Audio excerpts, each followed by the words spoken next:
this time, the adrenal cortex. Kasi tapos na yung, you're done with adrenal medulla, right?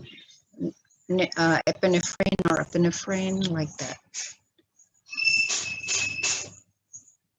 Adrenal gland or your suprarenal glands. You have two layers, adrenal medulla and adrenal cortex. The cortex has different layers also. Zona glomerulosa, fasciculata, and reticularis.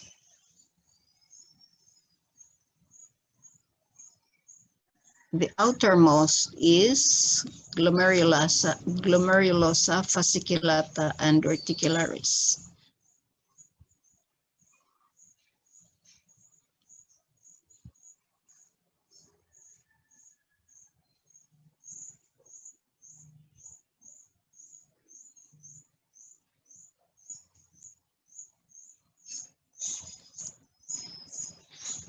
The zona glomerulosa is the thin outermost zone. It produces the mineralocorticoid aldosterone. And this aldosterone is responsible for 90% of the mineralocorticoid activity of the zona glomerulosa. It regulates salt and volume homeostasis, and primarily utilizes the renin-angiotensin system, and regulated by the renin-angiotensin, minimal lang yung adrenocorticotropic hormone.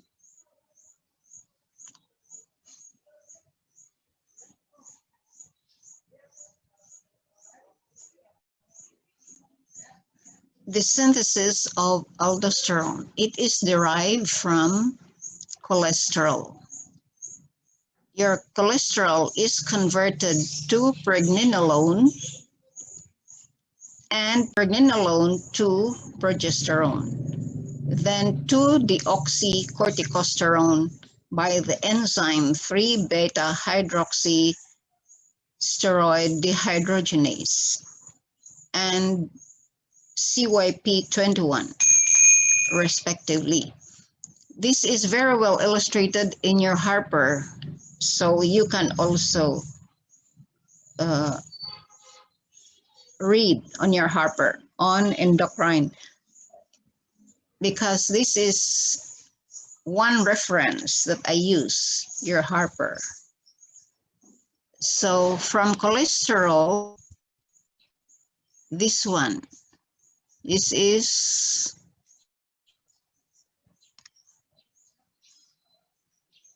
converted to your pregnenolone.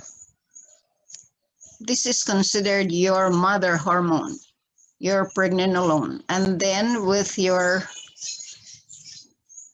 3-beta-hydroxysteroid dehydrogenase, pregnenolone is converted to progesterone.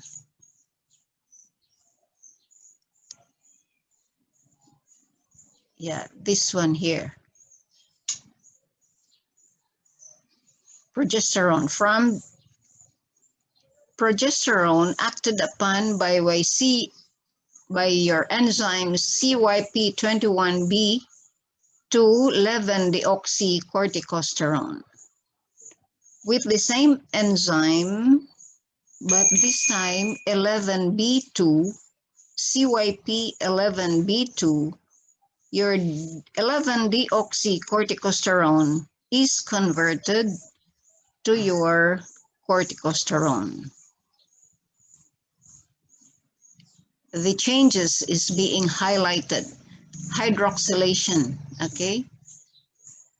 With the same enzyme, CYP11B2, your corticosterone is converted to your 18-hydroxycorticosterone. this one here. And with the same enzyme, your corticosterone is converted to aldosterone. This is the final product.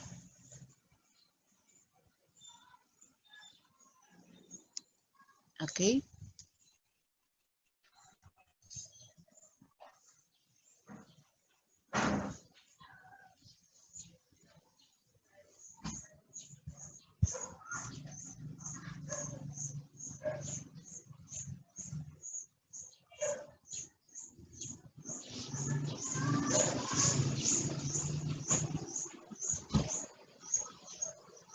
The first common reaction is conversion of cholesterol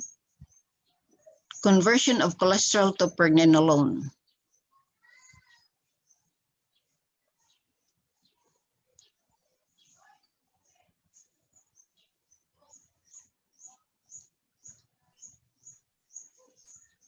Aldosterone is being transported using a transporter, the albumin and corticosteroid binding protein. And it has a low affinity on these binding proteins in going to the target cells. So the half-life is only 20 minutes, very fast, very low. Because of low affinity, that means it can easily be detached from the binding proteins, albumin and corticosteroid binding protein, CBP.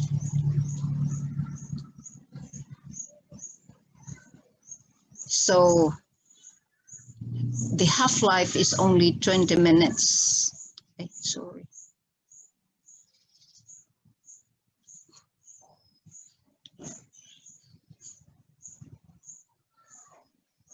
Almost all aldosterone is inactivated by the liver. So conjugated by your glucuronide group and excreted in the kidney. That is how inactivation takes place, conjugation by the glucuronide group. Okay.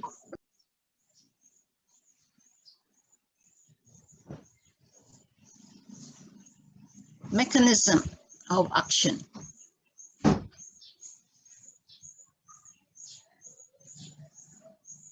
Aldosterone, like cortisol, binds to intracellular receptors. It does not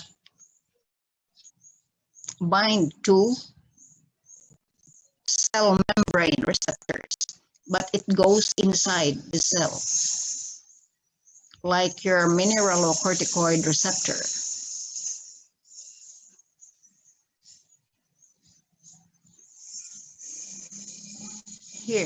In here, your aldosterone from the blood vessel goes inside the cell and binds to your mineralocorticoid receptor. Inside, there is an MR chaperone complex. Your mineralocorticoid receptor is bound to a chaperone complex.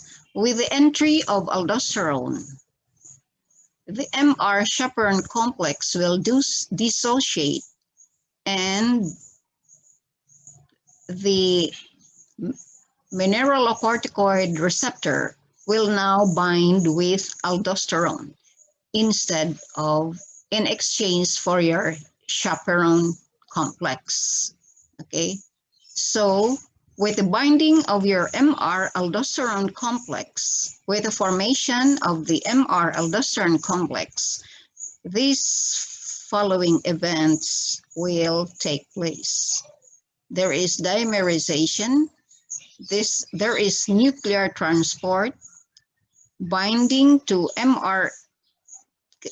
MREs, recruitment of cofactor proteins and GTFs, altered transcription of your aldosterone regulated genes. So to affect a mineralocorticoid specific biological response. This is your mineralocorticoid target cell.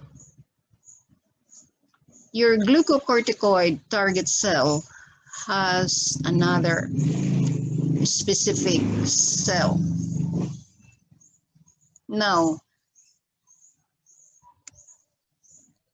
your aldosterone, your cortisol has a tendency to enter the cell that is mineralocorticoid target cell. And so to prevent its action on the mineralocorticoid specific target cell,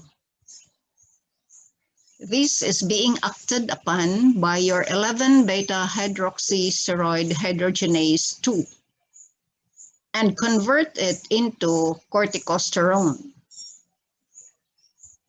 Then this is brought back, your corticosterone is brought back to the blood and will enter this time to a target cell that is specific for your glucocorticoid target cell. Okay, and from the blood, your cortisone.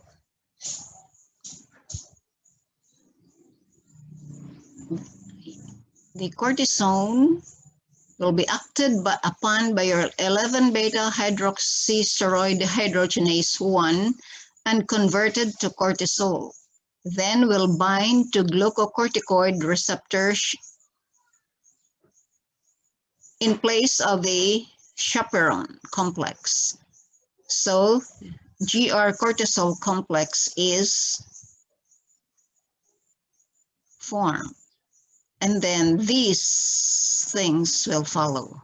Dimerization, nuclear transport, binding to GREs. Yeah. Recruitment of coactivator proteins and GTFs, altered transcription of cortisol regulated genes.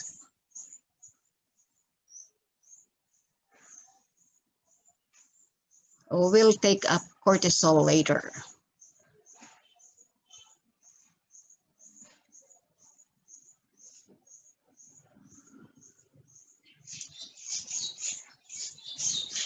That is the explanation. By 11-beta hydroxysteroid dehydrogenase 2.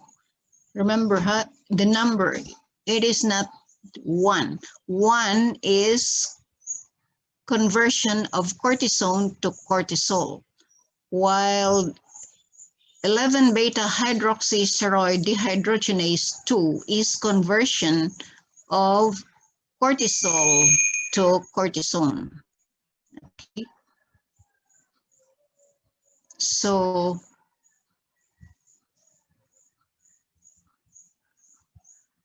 yeah.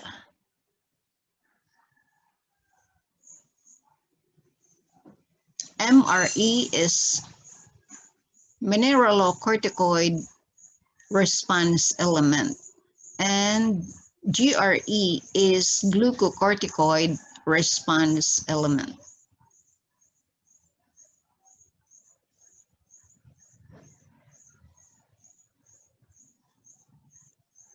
Now, physiologic actions of your aldosterone. It stimulates sodium reabsorption in the distal and collecting tubules, increases renal excretion of your potassium.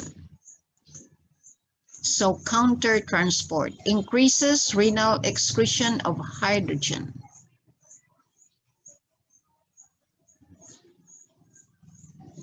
increases renal reabsorption of your anions.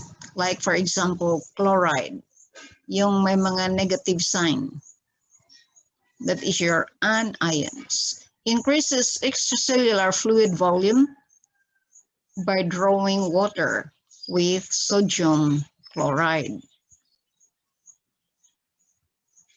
Increases sodium chloride reabsorption in the salivary and sweat glands.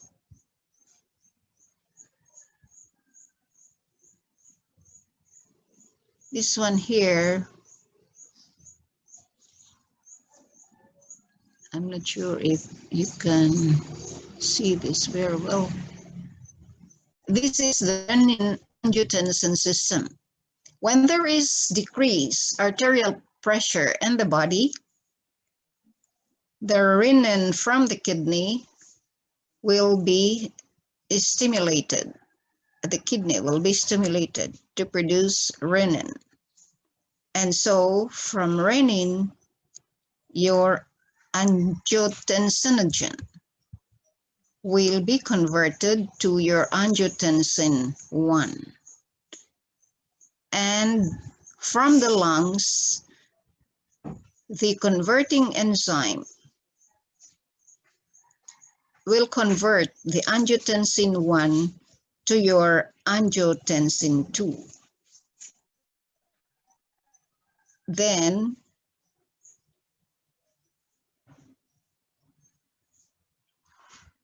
angiotensinase will inactivate angiotensin 2.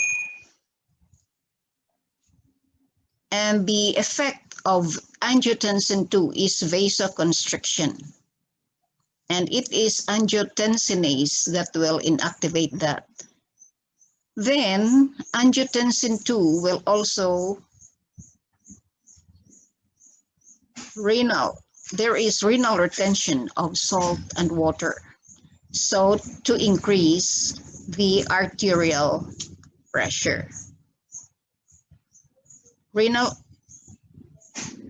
retention. Because what is the problem? Arterial pressure. There was decreased arterial pressure. So your renin-angiotensin system will take place here.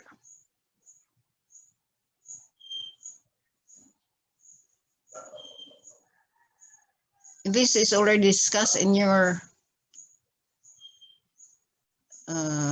kidneys, right?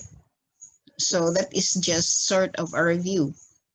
Your zona fasciculata produces your glucocorticoid, the cortisol.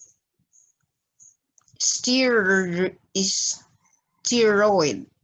So it is steroidogenic tissue composed of straight cords of large cells with foamy cytoplasm that represent stored cholesterol esters, the foams. These cells synthesize cholesterol de novo,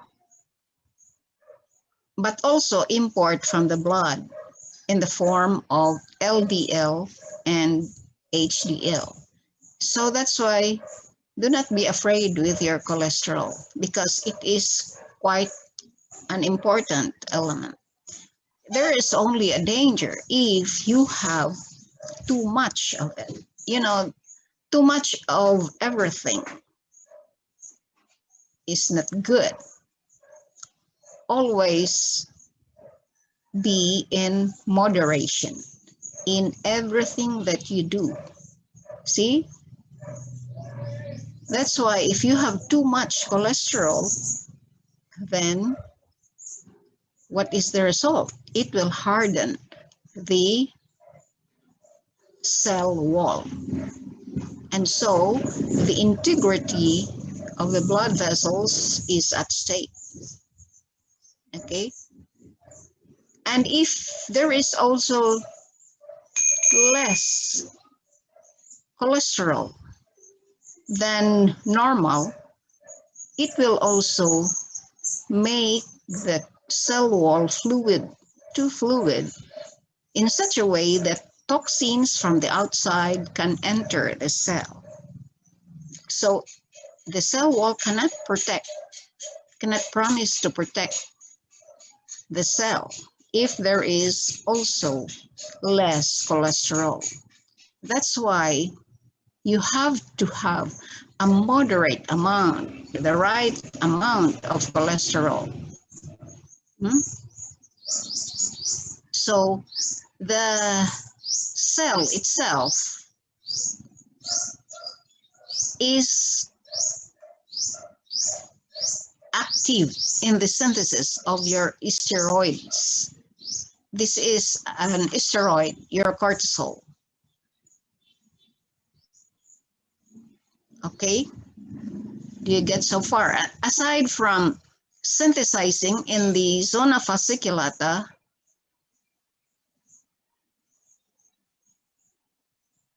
the cortisol, it will also import from the blood. If you have, especially if you have large amounts of your LDL, low density lipoprotein and high density lipoprotein, okay?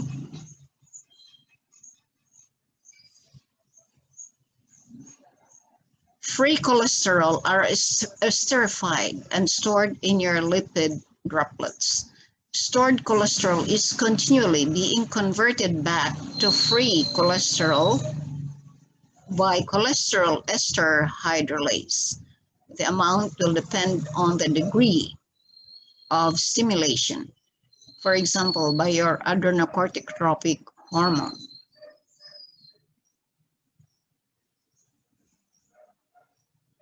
In this zone, the cholesterol is converted sequentially to pregnenolone, progesterone, 17-hydroxyprogesterone, to 11-deoxycortisol, and cortisol. You try to see the diagram in your Harper. A similar pathway involves the conversion of progesterone to 11-deoxycorticosterone to corticosterone.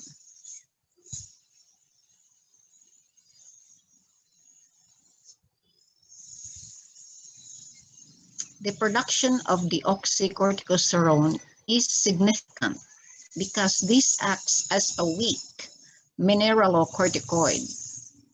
Elevated levels of deoxycorticosterone can cause hypertension. So this could be a cause of what they call the essential hypertension. If you have too much deoxycorticosterone, because it has an action of weak mineralocorticoid. That's why if you have lots of cortisol in your blood, there is an elevated deoxycorticosterone. So this can cause elevation of the blood, okay? Elevation, yeah, hypertension, pressure. Transport is bound to corticosteroid binding globulin or your transcortin, 90% of that, only 5 to 7% through albumin. The circulating half-life is about 70 minutes. So it is longer than your aldosterone. The liver is the predominant site of steroid inactivation. Actually, it is the liver that acts as a filter in the body. So the activation of drugs, it takes place in the liver. So just like your steroids, because we have synthetic steroids, okay? Inactivation takes place in the liver. It conjugate active and inactive steroid with your glucuronide or sulfate so they can be excreted readily by the kidney. The aldosterone, glucuronide will act on the steroids. Cortisol is reversibly inactivated by conversion to cortisone by the enzyme 11-beta hydroxysteroid dehydrogenase type 2. It is type 1 that converts cortisone back to cortisol. You have to remember this enzyme. 1 and 2 only, okay? This might come out in the exam.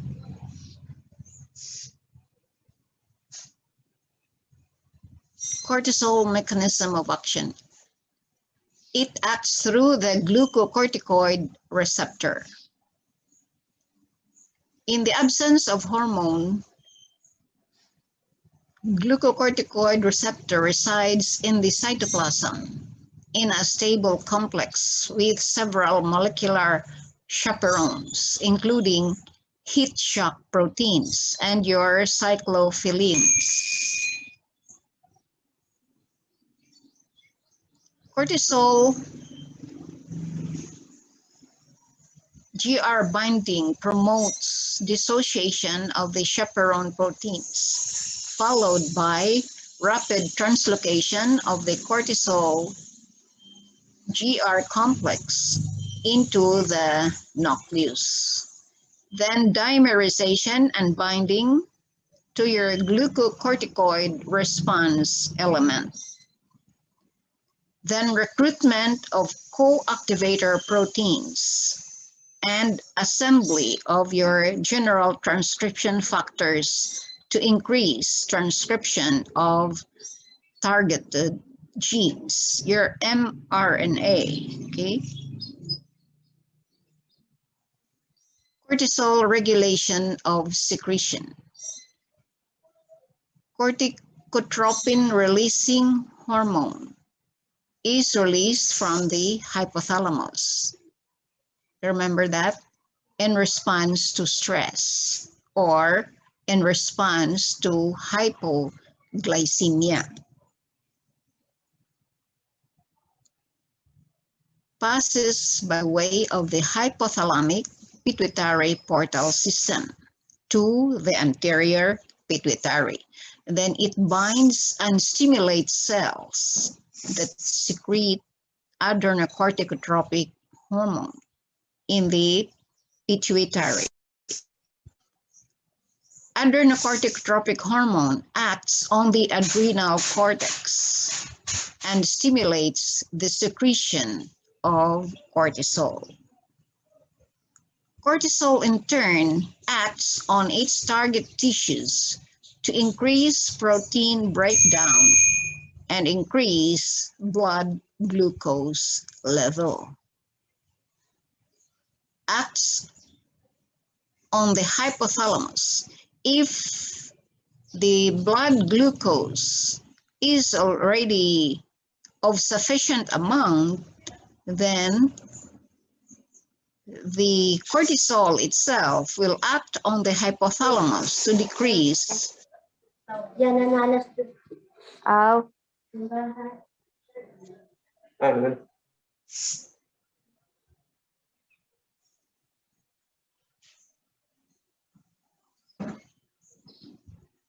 Can I continue?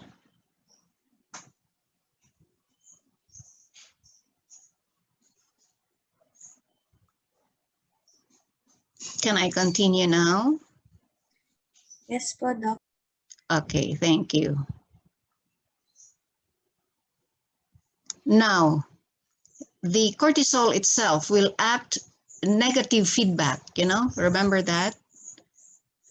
Negative feedback or positive feedback. This time, the cortisol will exert a negative feedback on the hypothalamus to decrease corticotropin releasing hormone.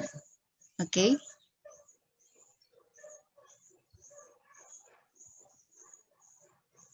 Now, this is the normal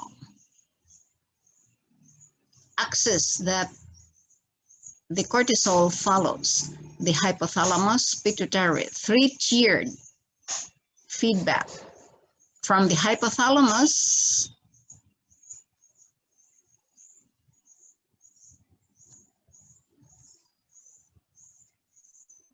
comes from the corticotropin releasing hormone from the hypothalamus acts on the pituitary to let the pituitary produce adrenocorticotropic hormone, okay?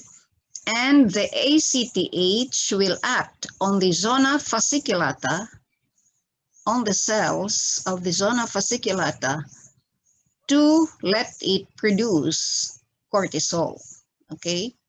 Then it will exert on its biological actions.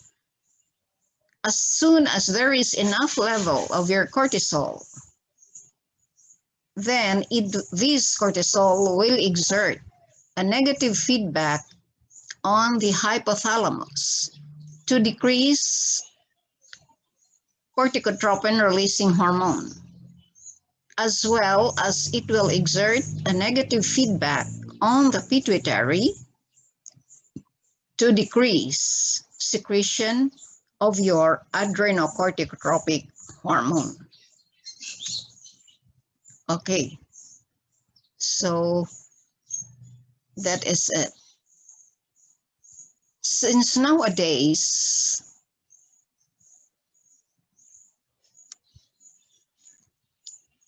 we are using synthetic corticosteroids, okay? We're using cortisol. So what they call the quiescent axis. So if the patient is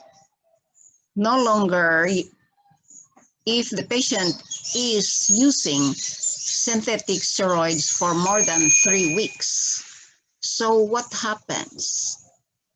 Because the patient is using exogenous corticosteroid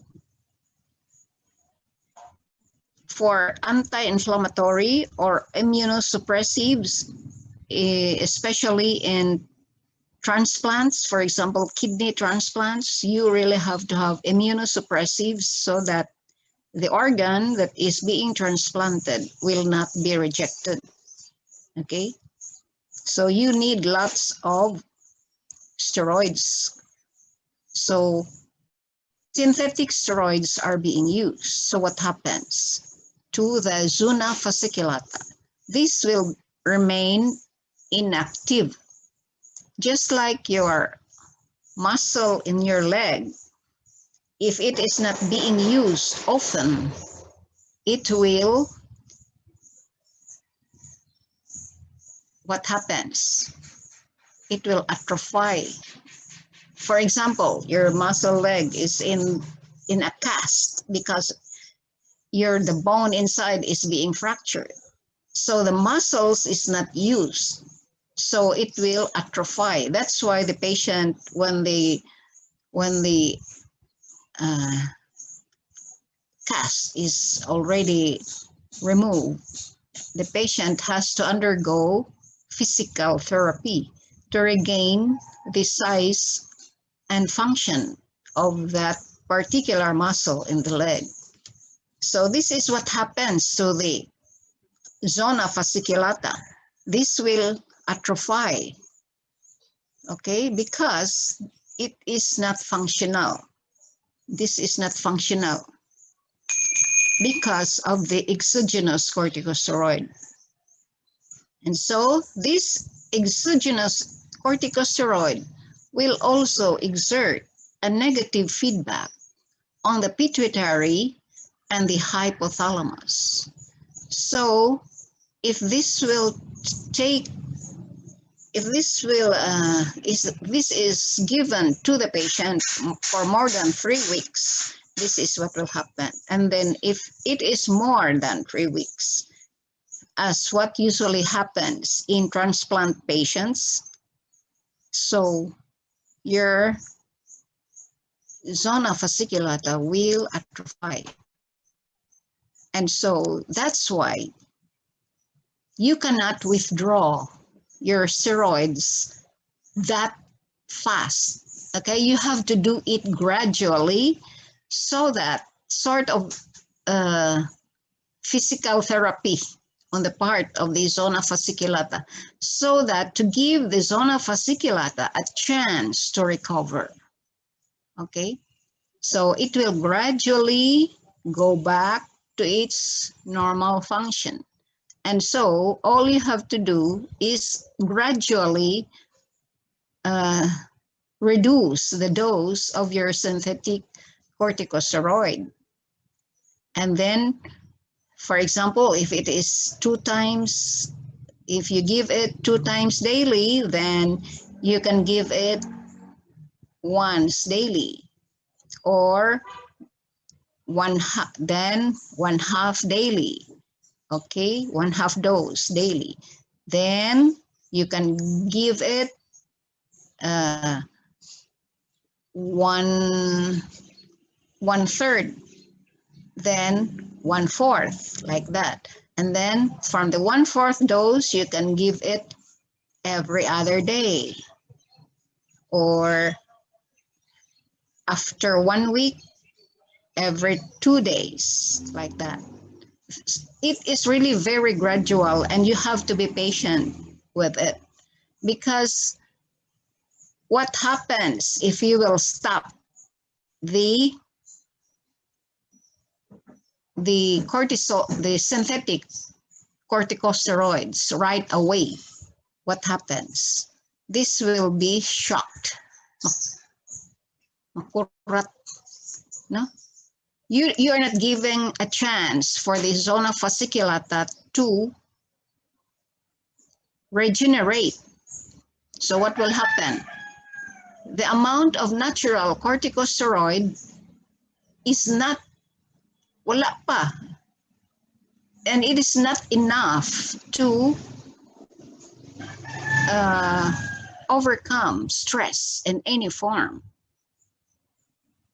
because you have already reduced gradually. Then the zona fasciculata will also gradually recover. Okay, ganun.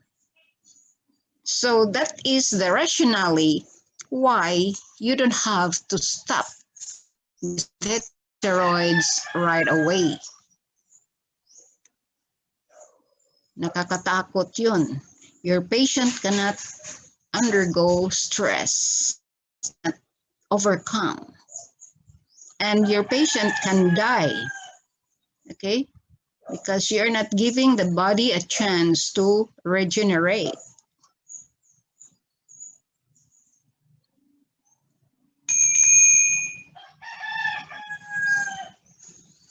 This is a comparison of a normal hypothalamic pituitary adrenal axis to a quiescent in individual receiving exogenous glucocorticoid therapy.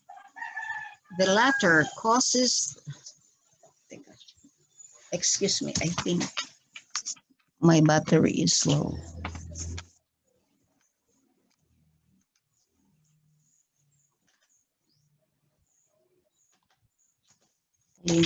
I forgot.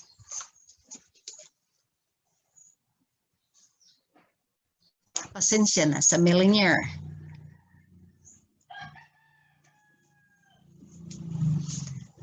Okay, ito na. The latter causes the zona fasciculata to atrophy, di ba? After 3 weeks, thus requiring a careful withdrawal regimen to allow rebuilding of the adrenal tissue before total cessation of your exogenous corticosteroid administration. Okay.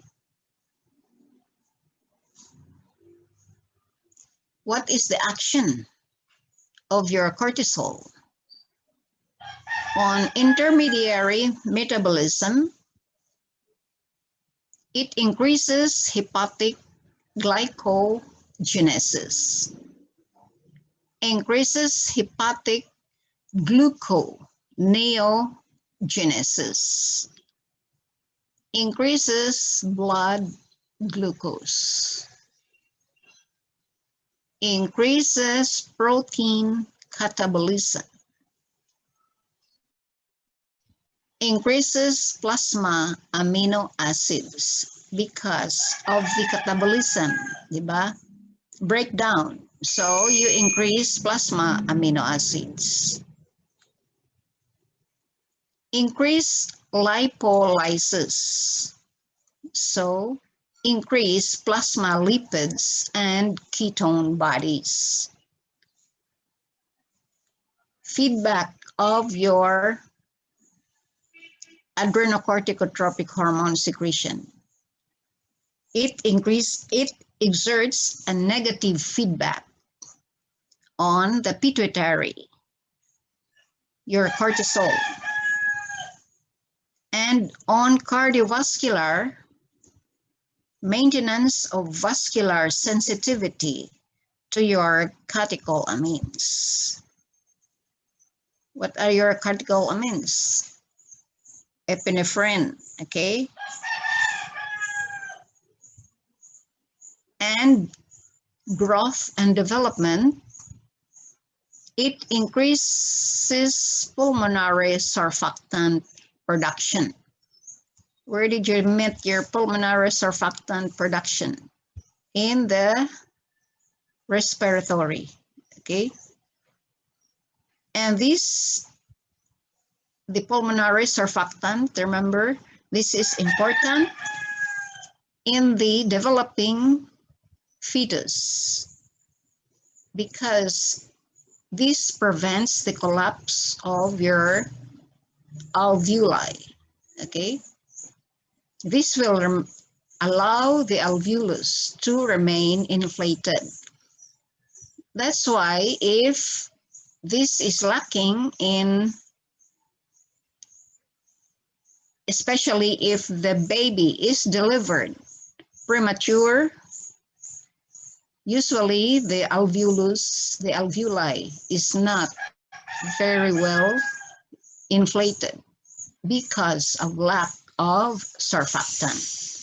So mothers now are being given surfactant. On growth and development, it develops hepatic and gastrointestinal enzymes. Hematologic effect. It increases circulating neutrophils, erythrocytes, and platelets. Decrease circulating lymphocytes, eosinophils, and monos. Because this is anti-inflammatory, your corticosteroid. If you have plenty of cortisol, your lymphocytes will be decreased. And this is important in inflammation. Inhibition of migration of your white blood cells because of its anti-inflammatory effect. So your white blood cells will not move. Lympholysis, aside from that, it will lyse the lymphocytes and decrease size of lymph nodes and thymus. It is anti-inflammatory talaga. On the renal, It increases the ability to excrete free water and increase the uric acid excretion. Uric acid, remember, this is responsible for inflammation. If what do you call this? If it is deposited on the joints, for example, knee joints, then your knee joints will have plenty of uric acid that is inflamed and it is quite painful. Okay.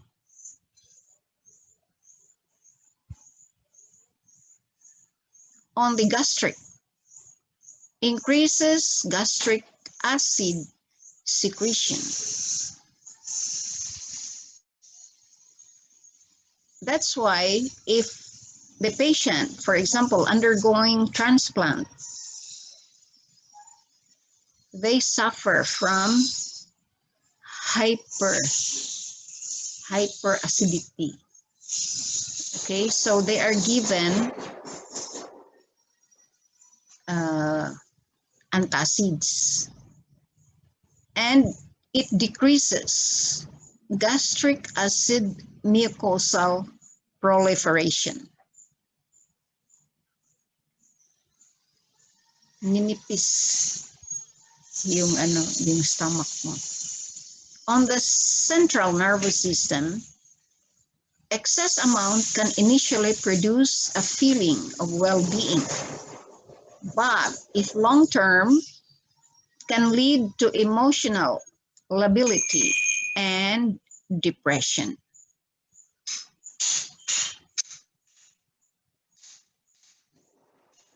That's why this, you have to consider this thing also on transplant patients, especially when the transplant happened just recently. You will have to consider the emotional lability of the patient, because I am able to observe. I was able to observe this transplant patient because I have a friend who has been who underwent a kidney transplant. At first, she will just cry without any reason. Labile talaga yung emotions. And then, masaya. The next hour, masaya na siya. Ganyan. And then the memory, sabihin niya, bakit ako nandito? Because she is being invited, no, by a friend. Okay, birthday niya sa friend niya. So she went there, and then when she arrived there, sabi niya, bakit ako nandito? Because it is my birthday. And then 10 minutes after, sinabi, bakit ako nandito? No. So that is how a transplant patient is. So increase the tendency of insomnia and decrease rapid eye movement, sleep. Decrease people deficient in corticosteroid are depressed, apathetic, and irritable. And another effect is resistance to stress. This is a very important effect.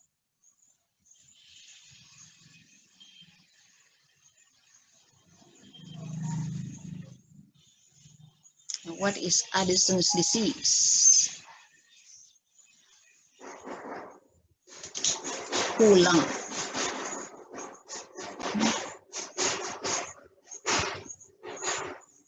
Kulang. What is the manifestation? There is weakness.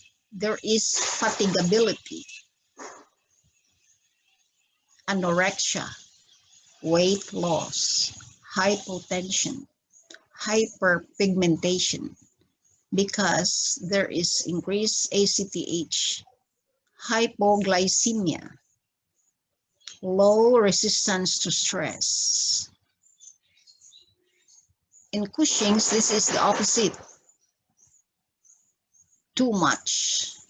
So you have easy bruisability and striae.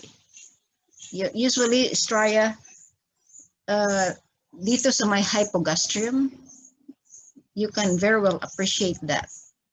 Then there is osteoporosis. So the patient has a tendency for fracture. There is muscle wasting.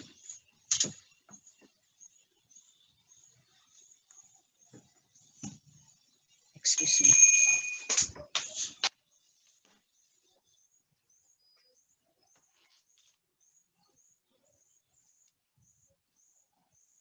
Muscle wasting and weakness, because there is exaggeration of all the actions of your glucocorticosteroids. So there is moon phase and truncal obesity. The trunks are bigger, but the legs are small, okay? Hypertension, hirsutism, amenorrhea, and acne. Hirsutism, too much hair. Then if it's a female, there is amenorrhea and acne. Hyperglycemia. Patient will become diabetic. Euphoria, emotional lability, and depression.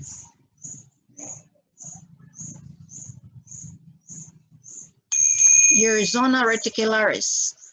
This is your dehydroepiandrosterone, the innermost layer of your adrenal cortex before the medulla.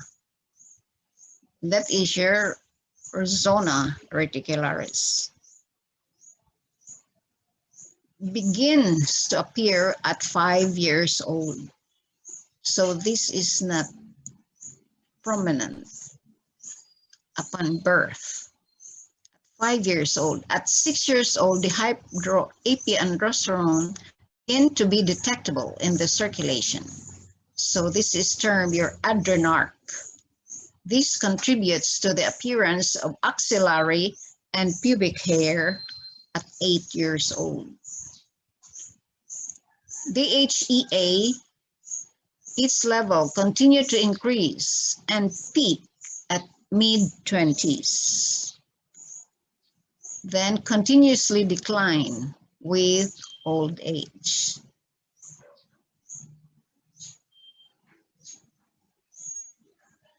Androgen synthesis, how is it formed?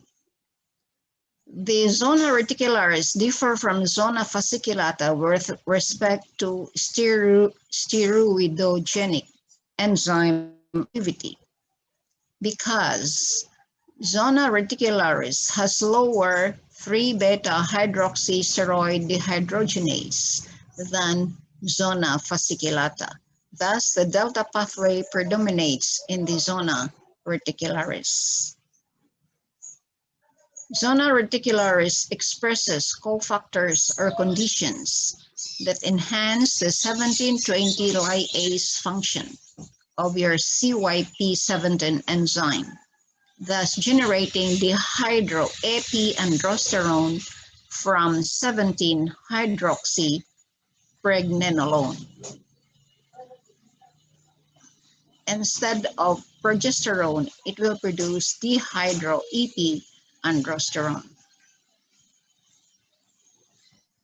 Zona reticularis expresses dehydroepiandrosterone sulfotransferase, which converts dehydroepiandrosterone into dehydroepiandrosterone sulfate.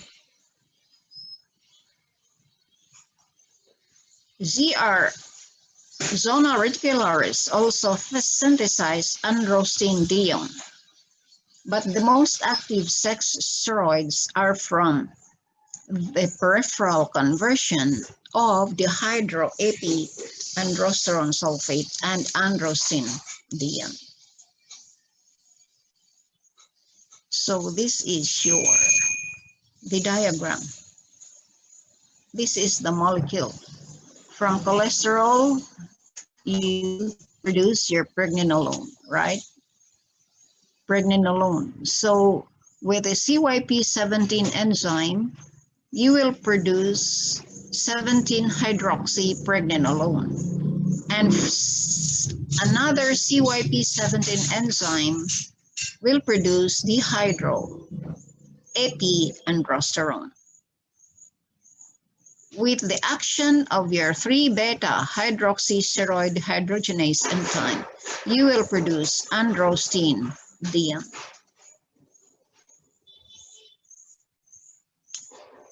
And your DHEA, with the action of your salt 2A1, you will produce your DHEAS. This one, sulfate.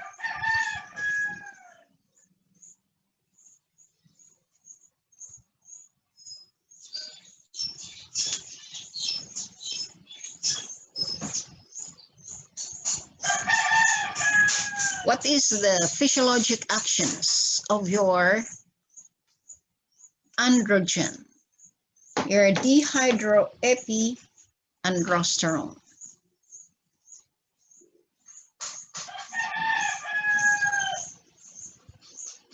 Negligible contribution of adrenal androgens in men, but contribute to around 50% of circulating active androgens in the women. These are required for the growth of axillary and pubic hair and for libido, your secondary sexual characteristics. No other clear role aside from providing androgen precursors. DHEAS is the most abundant circulating hormone in young adults. It steadily increases until it peaks in the mid-20s, then slowly declines. How is it regulated? Your zona reticularis. ACTH is the major regulator of your zona reticularis. If there is an excess of your adrenal androgens, for example, secondary to tumor or Cushing's syndrome, or your congenital adrenal hyperplasia, this can cause masculinization in women. And this involves masculinization of the external genitalia. So there is an enlarged clitoris in the female.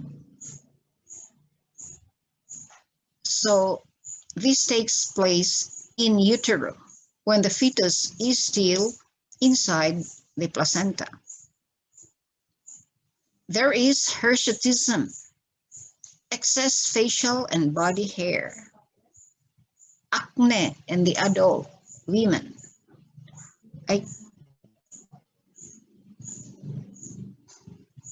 ovarian dysovulation, example, polycystic ovarian syndrome. So what do you expect with a female? Cannot get pregnant, okay? Infertility. And we are done.